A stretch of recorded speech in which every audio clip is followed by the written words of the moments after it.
Good morning students. आज आपके लिए हम लेके आए हैं दिल्ली सरकार की वर्कशीट नंबर 25A और 25B। तो आज है दिनांक 19/7/2021 और ये 25A आप वर्कशीट पहले करेंगे। यहाँ आप अपनी कक्षा के साथ उसका सेक्शन भी लिखेंगे।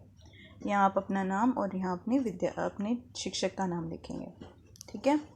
अब एक देखते हैं कि इस कार्यपत्रिका के अंदर है क्या। आज की कार्यपत्रिका में आपको एक निर्णय करना है, तो नीचे लिखी बातों को ध्यान से पढ़िए और फैसला कीजिए। देखो यहाँ पे 3 पिक्चर्स बनी हुई हैं, एक है फ़ोन, एक है टीवी और एक है किताब।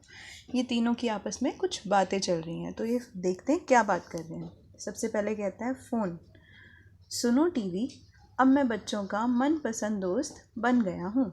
टीवी, हाँ बस जब तक यह बीमारी है तब तक, मैं तो उनका हमेशा से ही मनपसंद दोस्त हूँ। फ़ोन, फिर फ़ोन क्या कहता है, पढ़ाई हो या मनोरंजन मैं दोनों के काम आता हूँ। टीवी, मुझ में तो सब कुछ बड़ा दिखता है, समझा, छुटके से फ़ोन। तो फ़ोन कहता है तुम कुछ भी कहो, पर अब तो मैं ही हूँ बच्चों का सच्चा दोस्त। फिर आती है किताब की बारी। किताब क्या कहती है, एक सच्ची बात कहूँ, सच्चा और अच्छा दोस्त तो वह है जिसके पास ज्ञान का खजाना है, बिना बिजली या किसी अन्य खर्चे के बच्चों को नई नई और अच्छी अच्छी बातें सिखाता है और सदा साथ रहता है। तो समझ गए। अब ये तीनों आपस में क्या बात कर रहे हैं। अब इसके बेस पे हम एक प्रश्न करेंगे। ठीक है बच्चों, अब आप ही चुनिए अपने सच्चे दोस्त को और उसका नाम भी लिखिए। आपको तीनों में से कौन सा अपना सच्चा दोस्त लगा, आप उसको चुनकर उसका नाम लिख सकते हैं। ठीक है। प्रश्न नंबर 2, बच्चों नीचे दिए गए चित्रों को देखकर बताइए कि कौन सी आदत अच्छी है और कौन सी बुरी। अच्छी आदत वाले चित्र पर सही का निशान व बुरी आदत वाले चित्र पर गलत का निशान लगाइए। कूड़ा फैलाना, सबसे पहला है कूड़ा फैलाना, जैसे कि बच्चा कर रहा है। तो आप बताइए कूड़ा फैलाना सही है या गलत। तो ये गलत है, हम इस पर गलत का निशान लगाएंगे। पौधे लगाना अच्छी आदत है या बुरी आदत है। अच्छी आदत है, तो इस पर टिक लगाएंगे। मिलकर रहना अच्छी आदत है, टिक लगाएंगे। लड़ाई करना अच्छी आदत है नहीं, तो इस पर गलत का निशान लगाएंगे। तो बच्चों आज की कार्यपत्रिका आपको मज़ेदार लगी ना। अब झटपट बताइए कि आज आपने क्या सीखा। ठीक है, ये आपको वॉइस मैसेज करना है। अब प्रश्न नंबर 3 क्या है, बातचीत करने का। आओ बातचीत करें। प्यारे बच्चों, साथ दिए गए चित्र को ध्यान से देखिए। आपको क्या लगता है कि चित्र में दिख रहे व्यक्ति क्या बात कर रहे होंगे। अनुमान लगाकर उनका संवाद यानी बातचीत को अपने अध्यापक के साथ साझा कीजिए। तो आपस में ये दोनों क्या बातें कर रहे होंगे, कौन लग रहे हैं आपको ये दोनों। ये एक माँ और ये उसकी बेटी दिख रही है हम लोगों को। ठीक है, तो ये माँ और अपनी बेटी आपस में ये दोनों एक दूसरे से क्या बात कर रहे हैं। जैसे कि आपको दिख रहा है, माँ ने अपना संदूक खोला है, उसका ताला खुला हुआ है, उसके अंदर से उसने एक गहने की पोटली निकाली है और वो अपनी बेटी को अपने गहने दिखा रही है। तो हम लिख सकते हैं कि अच्छा बेटा आज तुम मेरे गहने देखो।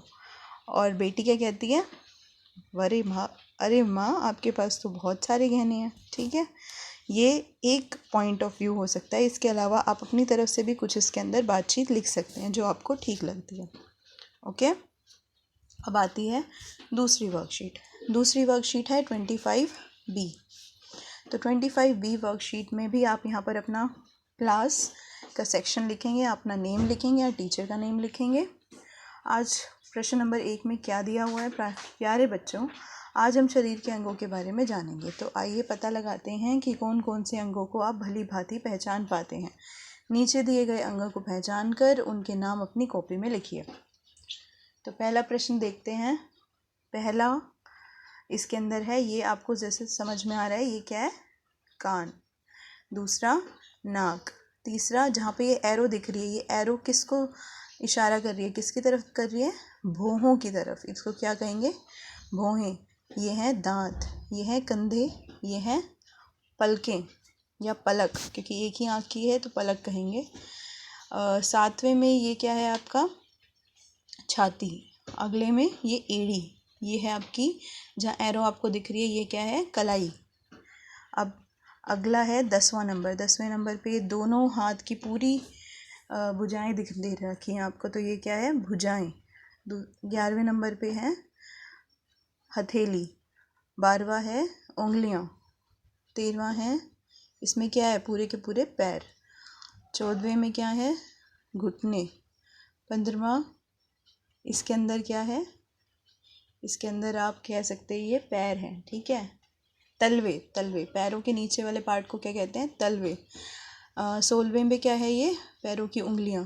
और 17वें पे क्या है, ये आँख, ठीक है। तो अब करते हैं दूसरा प्रश्न। बच्चों, अब आप अपने शरीर के अंगों को अच्छे से जान चुके हैं। हम जानेंगे कि अपने शरीर को स्वच्छ और तंदुरुस्त कैसे रखते हैं। स्वस्थ और तंदुरुस्त रहने के लिए शरीर की देखभाल करना अनिवार्य है। अब शरीर को स्वस्थ रखना है तो आपको उसकी देखभाल तो करनी पड़ेगी। नीचे व्यक्तिगत स्वच्छता से संबंधित कुछ गतिविधियां दी गई हैं। उन्हें नीचे दिए गए रिक्त स्थानों में चित्रों व संकेत बॉक्सों की सहायता से भरिए। अब यहाँ पर आपको 5 चित्र दे रखे हैं और 5 ही प्रश्न हैं आपके पास। तो हर चित्र हर प्रश्न को संकेत कर रहा है। यहाँ पे देखते हैं संकेत बॉक्स में भी बहुत सारे आपके पास क्लूज गिवन है, इसमें से आप इसको फिल करेंगे। प्रश्न नंबर 1, दिन में खालिस्तान, अपने दांतों को खालिस्तान करना चाहिए। दिन में क्या, दिन में इस पिक्चर में दिख रहा है आपको, दिन में बच्चा क्या कर रहा है, अपने दांतों को 2 बार, तो हम 2 बार यहाँ से ले सकते हैं, यहाँ डालेंगे 2 बार। अपने दांतों को क्या करना चाहिए, साफ़ करना चाहिए, क्योंकि ये साफ़ कर रहा है अपने दांतों को, ठीक है। अपनी जीभ को क्या करना चाहिए, यहाँ पर भी आ जाएगा साफ़। खालिस्तान कपड़े पहनने चाहिए। कैसे कपड़े पहनने चाहिए, जैसे 3rd नंबर पे बच्चा पहन रहा है, कैसे कपड़े पहनने चाहिए, साफ़ कपड़े पहनने चाहिए। फिर से यहाँ पे साफ़ आ जाएगा। अपने खालिस्तान को समय समय पर काटना या कटवाना चाहिए। बच्चा अपने नाखूनों को काट रहा है और यहाँ पर देखो नाखूनों भी लिखा हुआ है संकेत बॉक्स में, तो अपने नाखूनों को समय समय पर काटना और कटवाना चाहिए। प्रश्न नंबर 5, हर रोज़ डैश यानी खालिस्तान करना चाहिए। क्या करना चाहिए, बच्चा क्या कर रहा है, स्नान करना चाहिए। और अपने शरीर को साफ़ करने के लिए खालिस्तान और खालिस्तान का प्रयोग करना चाहिए। किसका प्रयोग करना चाहिए, जो ये कर रहा है, पानी और साबुन का, ठीक है। तो इस तरह से आप ये 5 को अपनी कॉपी में करेंगे, दोनों वर्कशीट्स को करेंगे, 25A और 25B को, और अपने ग्रुप में जल्दी से जल्दी भेजेंगे। Okay, thank you.